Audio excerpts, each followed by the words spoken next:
Não tá bom que não é torre não, é o quê? O que é, Zantão, então? É pirâmide. É o que isso aí, não é torre não? É pirâmide. O James já tá daquele jeito, chapado. Olha lá dentro de gasolina aí, ó. O carro dele faz tem 15 litros de gasolina para andar 10 km. Fala aí, Ariel, que carro que é que nós tá andando? Vai sair R$21 pra cada um. Quê? Tá olhando a conta. Ah, rapaz, vai te ferrar, rapaz. Só pra 21 eu volto de ônibus. O ônibus tá quanto pra voltar?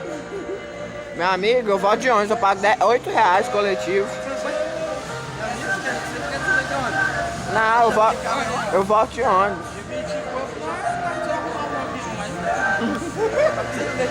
Não alugava os aviões de bater veneno não fazer lá, eu vinha pra cá.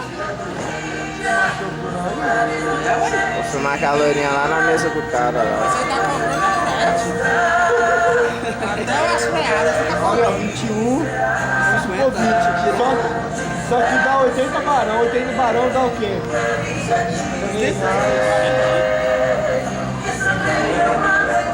40 litros de gasolina, Daniel.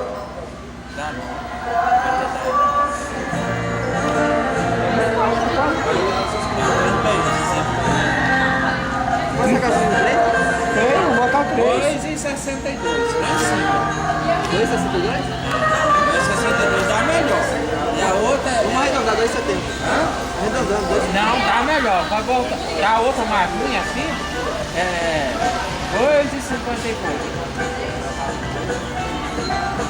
Na hora que o navio vai abastecer lá. Tá mais barato.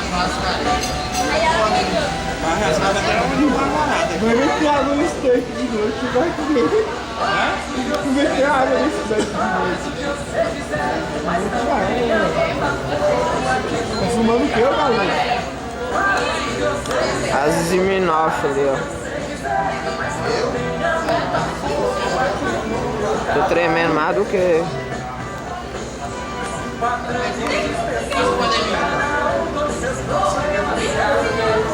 A gente sai da cidade e andou pra essa aqui, Quê?